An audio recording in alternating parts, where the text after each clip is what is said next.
Boruto 2 Blue Vortex Chapter 25 gave us everything that we wanted to see and more.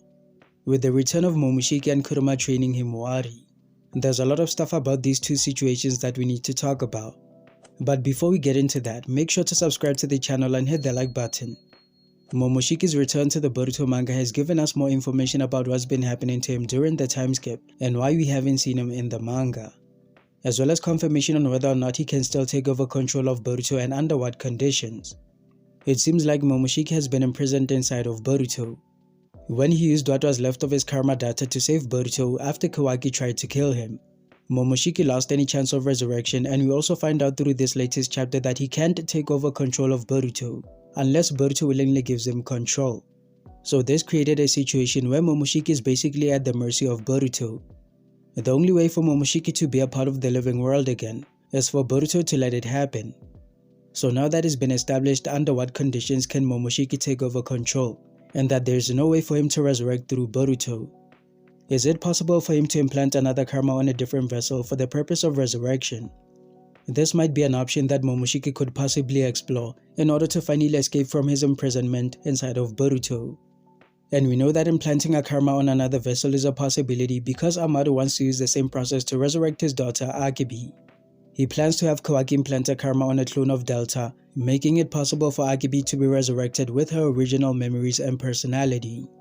So my assumption is that Momoshiki can implant a karma on another vessel even if the vessel is an imperfect vessel. And Momoshiki might get a chance to do that because Boruto is planning on giving Momoshiki control of him for the purpose of taking down Jura.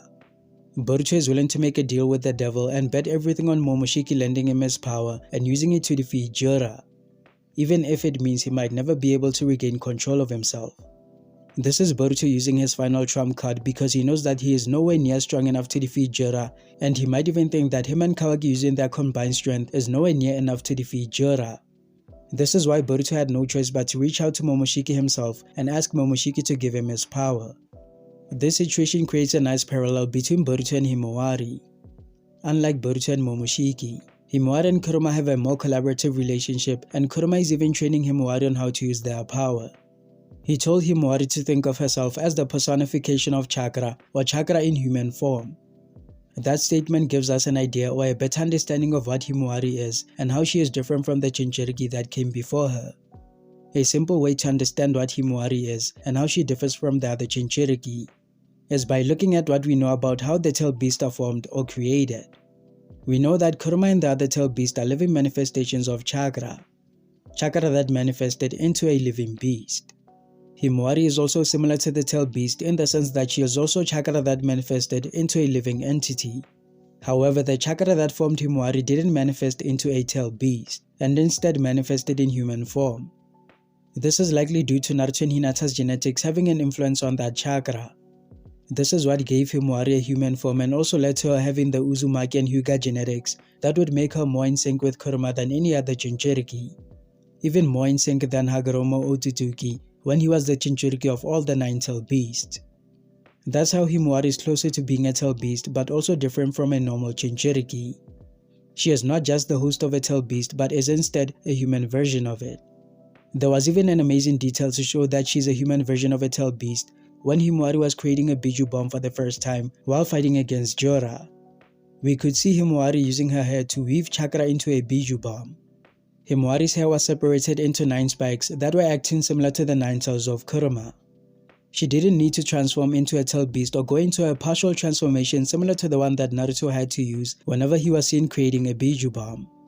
Himawari was the first to create a Biju bomb while still in her human state. This was a visual showcase of what Himawari is. There's even been others like Himawari in the past which were capable of using Biju powers even though they weren't tail beasts. This was Ginkaku and Kinkaku of the Hidden Cloud Village. The two of them turned into pseudo versions of a tail beast when they were consumed by Kurama and had to survive in his stomach by eating pieces of Kurama. This gave them some of the 9 tails' chakra, but they had to transform in order to use that power. Himawari never needed to transform. So we can say that she is the perfected version of what Ginkaku and Kinkaku had turned into. The human aspect of what Himawari is the only thing that makes her different from the other tail beast. She is more similar to them than she is human. This is why Kurama is telling her that she needs to see herself that way in order to be able to use their power to its full potential. She is not putting enough power or chakra in her strikes, and she is using her own arm and leg strength. She needs to work on her chakra control and use chakra to fight. This means she might awaken a transformation like Kurama Chakra mode, or a more sophisticated and more powerful transformation. A transformation that can surpass Naruto's Baryon mode in power. This is how she'll be able to harness her full power as a human entity that is closer to Kurama and Jura. So Himawari's weakness of chakra control is why she can't access Kurama's full power. This is why Kurama is training her on how to use his power, or to put it in more accurate terms, we should say their power. The parallel between Boruto and Himawari in this regard is that Boruto has the knowledge and the experience to control that kind of power and use it to its full potential.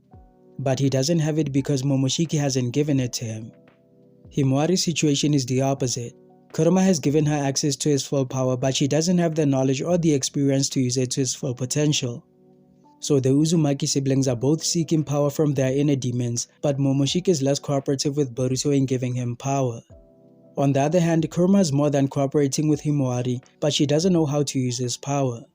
This is the dilemma that the two of them are dealing with, respectively. It's a similar situation but with the opposite circumstances or challenges. So what's going to happen with Boruto and Momoshiki? Does Boruto making a deal with the devil mean that Boruto has a plan to betray Momoshiki and take his power for himself, and in that same process get rid of Momoshiki's existence? Is this Boruto putting all the cards on the table and telling the truth to Momoshiki when he said Momoshiki can have control of him in return for his power? The answer to that question is not as simple as we want it to be. In terms of the possibility of Boruto lying to Momoshiki, it might be impossible for him to lie to Momoshiki in order to trick him. Momoshiki and Boruto share the same consciousness. Boruto's thoughts are Momoshiki's thoughts, and Momoshiki knows everything that is happening around Boruto. It's going to be incredibly hard for Boruto to get away with tricking Momoshiki into giving him power and then betraying Momoshiki. So there's a chance that Boruto is telling the truth and Momoshiki knows that he is telling the truth. Boruto doesn't have any plans to put himself in a position where he can get Momoshiki's power without losing control of himself. So Boruto might definitely be putting all the cards on the table with his request to Momoshiki. But it's a good thing that Boruto has some extra insurance in case Momoshiki tries to go on a rampage when he finally takes over control. Boruto might have come to Momoshiki requesting Momoshiki to give him his power, and in return Boruto will give him his body, because Boruto knows that should Momoshiki try to do something bad, Kawaki will be there to stop him. Kawaki has been telling Boruto that should Momoshiki show himself, he's not going to hesitate to kill them both, and Kawaki has the power to do that. When Amado took off his limiters, it didn't just mean that Kawaki gained a significant jump in power. It also meant that Kawaki doesn't have any restrictions in terms of increasing his offensive power.